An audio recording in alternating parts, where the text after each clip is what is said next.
생각하는 여자 둘입니다. 이제 결혼을 앞두고 있잖아요. 결혼을 앞둔 여자가 할 수 있는 좀 팁이라고 해야 되나? 그걸 준비해 왔어요. 바로 결혼 전 체크해야 되는 리스트. 5가지로 좀 5가지. 추격을 해봤는데 네. 일단 첫 번째 생각나는 거는 싸우거나 화날 때 어떻게 하는지 그게 중요한데 이제 그 결혼 예비 부부학교라는 거를 이제 서울시에서 하는데 결혼 전에 이제 예비 부부들에게 잘 살 수 있도록 여러 가지 이제 도와주는 교육 프로그램인데 거기서도 이제 얘기를 하는데 싸우고 나서 결혼을 하고 나서도 그렇고 언제 푸는 게 제일 좋을까 뭐 한두 시간 뒤냐 아니면 하루 정도 뒤에 다시 얘기해보는 게 좋냐 서로 막 감정이 격해졌을 때 근데 거기서 정답이 한두 시간 뒤였어. 그러니까 아 진짜?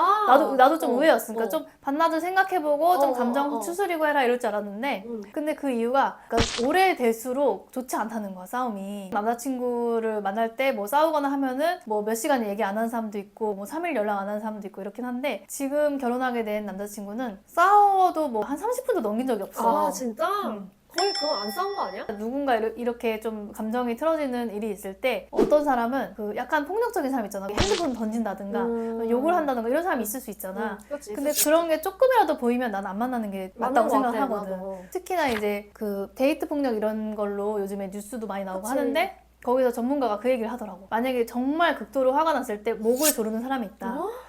그게 데이트 폭력해서 살인하는 사람들의 항상 전조 증상이래. 근데 이제 데이트 폭력하다가 뭐 여자가 죽었다 이런 사건이 종종 나오잖아. 근데 그런 경우에 100%가 그 남자들이 싸울 때 그 전에 한 번씩은 목을 조른 적이 있던 거야. 사실 흔하게 뭐 그런 사람이 많을 거라 생각하진 않는데 그래도 약간 이렇게 벽을 확 친다든가 뭐 책상을 이렇게 한다든가 이런 게 조금이라도 보이면 이제 안 하는 게 맞는 것 같아. 무섭다 야.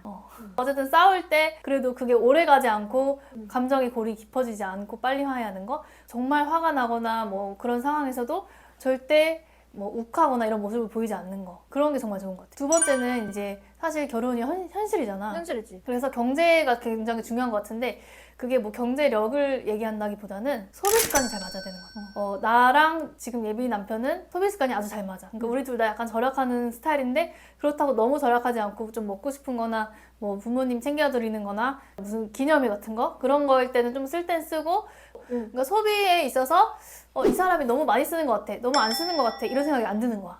아 지금 얘기하는데 목소리가 엄청 높았는데 되게 좋은가 봐 얘기하는 진짜 맞아. 그러니까 내가 그 커플 봤잖아 둘 다. 너네 남자친구랑 너랑 잘 맞는 것 같아 둘이. 절약하고 이런 것도 되게 재밌어 하면서 하는 거잖아. 그게 둘이 수입이 없는 것도 아닌데 한 명은 절약하는데 한 명은 쓰는 거 좋아하고 이러면 싸울 수가 있잖아. 안 맞지. 무조건 절약한 사람 만나라 이게 아니라 자기랑 비슷한 사람. 그러니까 절약하는 걸 좋아하는 사람은 그런 사람 만나야 되고 아닌 사람은 아닌 사람 만나야 되고 그러니까 자기랑 소비 습관이나 경제관념이 좀 비슷한지 이게 중요한 것 같아. 맞아. 완전 동의한다. 세 번째는 서로 매력을 느끼는 건데 이게 내가 이게 진짜 중요한 것 같아. 내가 블라인드 자주 보잖아.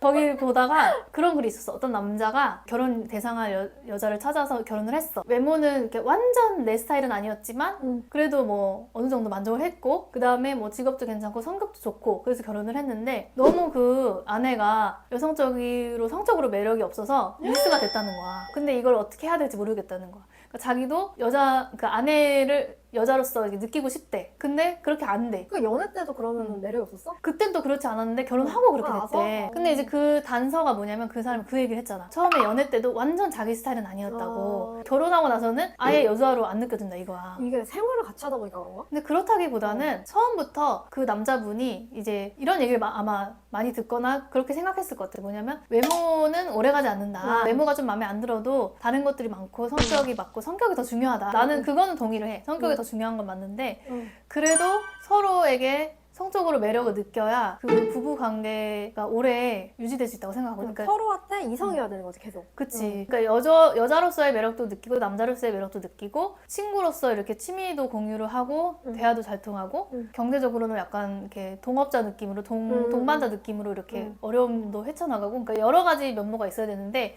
거기서 여성으로 남성으로 매력이 없어져 버려. 그러면은 좀 결혼 부부 관계에 한 큰 거를 놓치는 것 같아. 요즘에 이제 사람들이 뭐 그냥 현실적으로 이렇게 따지다 보니까 뭐 연봉이나 성격 괜찮고 하면은 이 남자가 그렇게 매력적으로 느껴지지 않는데 다른 게 괜찮으니까 결혼하고 이런 친구도 있거든 주변에. 그러니까 남자가 좀 자산이 있어. 근데 본인이 원하는 외모랑 키가 아니야. 결혼을 후회하는 건 아니지만 막 그렇게 신혼이 즐겁지 않다는 거야. 이제 결혼한 지 1년도 안 됐거든. 되게 중요한 요소구나. 그리고 이제 네 번째는 책임감이나 직장 다니는 태도인데, 왜냐면 이거는 인간으로서 그 사람이 올바른 인간이냐. 여자도 마찬가지고 남자도 마찬가지고 이런 사람들 있어. 뭐 6개월 회사 다니고 뭐 여행 다니고 때려치고. 좋은 기업을 다녀도 뭐 대기업을 다니더라도 막 언제 회사를 때려칠까 하면서 그 내가 아는 오빠도 이제 다녔는데 한 2년 정도 버티다가 너무 힘들어서 그냥 그만두고 이제 주식으로 돈 벌겠다 막 이런 오빠가 있거든. 어쨌든 간에 한 직장을 좀 이렇게 꾸준히 다니려고 하고 직장을 약간 밥 먹듯이 바꾼다든지 뭐 백수 기간이 뭐 중간에 오래된다든지 약간 이런 거는 약간 끈기나 성실감이 부족할 확률이 좀 있는 것 같아. 함께 경제 공동체가 될 텐데 직장을 좀 열심히 다니려는 태도, 직장에서 좀 인정받으려고 하고 지각하지 않으려고 하고 거기서 성과를 내려고 하고 이런 태도가 되게 중요한 것 같아. 직장 연봉이 어떻든 뭐든 그 상관없이 그 일을 대하는 자기 태도가 맞아. 사실 좀 올바른? 그러니까 책임감 있는 사람이 다른 본인의 일도 좀 책임감 있게 하는 것 같아. 그치. 그리고 마지막은 이제 부모님과 가족에 대한 태도인데 예를 들어서 이런 사람 있잖아. 여자친구한테 엄청 잘하는데 약간 부모님한테 무심한 사람. 나는 그런 사람은 아내한테도 나중에 그렇게 된다 보거든. 그치.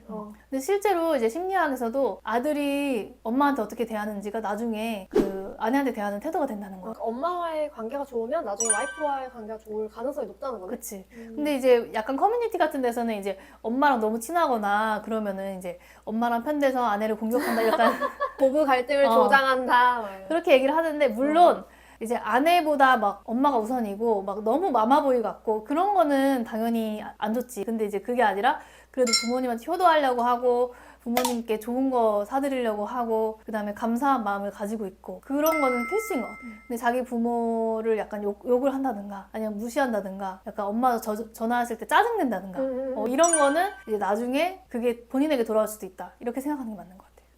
내 지금 예비 신랑이 항상 그런 말을 해. 나는 무조건 여자친구가 1순위고 무조건 아내가 1순위다. 그렇지만 무슨 일이 있으면 항상 이제 엄마한테 전화한다든지 엄마한테 친절하게 얘기한다든지 엄마가 좀 서운한 게 있으면 그걸 전화로 잘 들어주더라고. 근데 어떤 생각이 들었냐면 자기한테 평생 30년 넘게 희생해온 가장 많이 희생한 분이 어떻게 보면 엄마 아빠잖아. 그러니까 일방적으로 이렇게 베푼 사랑을 준 대상인데 그렇게 짜증을 낸다. 그런 사람은 아내가 만약에 헌신적으로 하고 막 요리해주고 집안일 하고 계속 이렇게 내조를 해주고 해도 아내한테도 그럴 수 있는 거지. 충분히 그럴 수 있지.